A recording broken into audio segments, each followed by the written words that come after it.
बहुत ही बढ़िया लग रहा है और लोगों का जो जोश और जुनून, जो उत्साह था 26 तारीख के दिन, वाकई काबिल तारीफ था। मुझे पूरा भरोसा है शिव की, बाड़मेर की, जैसलमेर और बालोतरा की देवतुल्य जनता अपने बेटे, अपने भाई रविंद्र पे विश्वास जरूर जताएगी और 4 तारीख को एक ऐतिहासिक परिणाम आएगा। सरकार सबकी आवाज़ को दबाना चाह रही है, पर मैं आपको बताना चाहूँगा कि ना ऐसे कभी दबे हैं, ना कभी दबेंगे।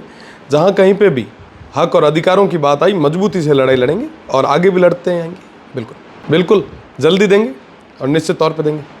उनकी हार की बौखलाहट है जो कहीं ना कहीं वो बता रही है कि 4 तारीख को एक बदलाव हो रहा है, तो उससे पहले ये तमाम तरीके के आरोप प्रत्यारोप कर रहे हैं, इनका स्वागत है। दीजिए, मैं तो कहना चाहूँगा कि निष्पक्ष होके आप जांच करवाएं, जो आरोपी होगा उसके खिलाफ सख्त कार्रवाई होनी चाहिए। अमीन खान साहब मेरे परिवार के हैं और हमारे इस क्षेत्र के सबसे वरिष्ठतम और कद्दावर नेता वो हैं।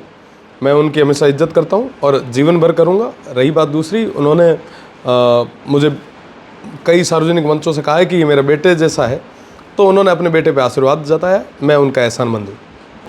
देखिए साहब, तमाम पॉलिटिकल पार्टीज़ के पास बड़ा सा फंड था, बड़े बड़े स्टार प्रचारक थे, बड़े बड़े नेता थे, पर साहब सबसे बड़ी चीज़ कि हमारे इस थार की जनता को पता था कि ये तमाम लोग 26 तारीख तक आएंगे। 27 तारीख के बाद में अगर कोई हमारे बीच में रहा, हमारी कोई जिसने कभी बात सुनी, तो वो रविंद्र रहेगा। तो थार की जनता ने मुझ पर विश्वास जताया। सर बिल्कुल, कुश्ती तो है जी साहब, कबड्डी जो है, कुश्ती तो है, वो ना जो लागे न दे, जनता जवाब दे चुकी है। हार की बौखलाहट है, कहीं भी कह सके, आज तो कई सारा और चीज़ें के है। स्वागत है हमारा। 100% भरोसा, ये मेरे परिवार के हैं, मेरे पिता तुल्य बुजुर्ग, मातृशक्ति और विशेषकर मेरे युवा साथियों पे पूरा विश्वास है कि वो अपने भाई की इज्जत जरूर रखेंगे, इसका मान जरूर रखेंगे। सर आपको बताना चाहूँगा कि शिव बाड़मेर का एक हिस्सा है, अभिन्न अंग है, जो जीवन भर रहेगा। उसको हमने कहीं और नहीं भेजा है। और रही बात दूसरी, मैं तो 5 साल की कह के आया था, पर मैं 50 साल इनके बीच में रहूँगा। ये आपके साथ, आपके ऑन कैमरा कह रहा हूँ।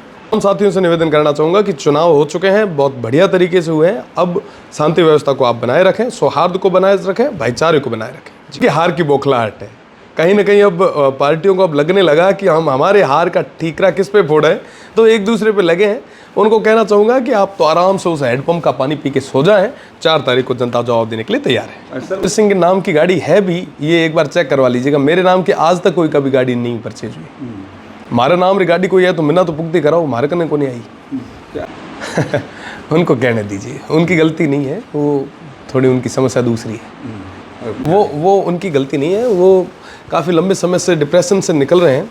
उनको लगा कि मैं सबको निपटा के मैं अकेला रह जाऊंगा, पर अब जब वो देखते हैं कि साहब नए लोग आगे आ रहे हैं, तो बौखलाहट है, जाहिर सी बात है। बड़े नेता है, अब उम्र भी हो गई उनकी, बौखलाहट होनी लाजिम है। करने का शौक है, अभी नई नई उड़दंग वाली नेतागिरी इन्होंने सीखी है, तो वो करने का प्रयास कर रहे हैं, पर हुआ नहीं कुछ भी। आश्वस्त हूँ, मैंने देखे तान लागतो उसे ऑलवेज लाटा रहे।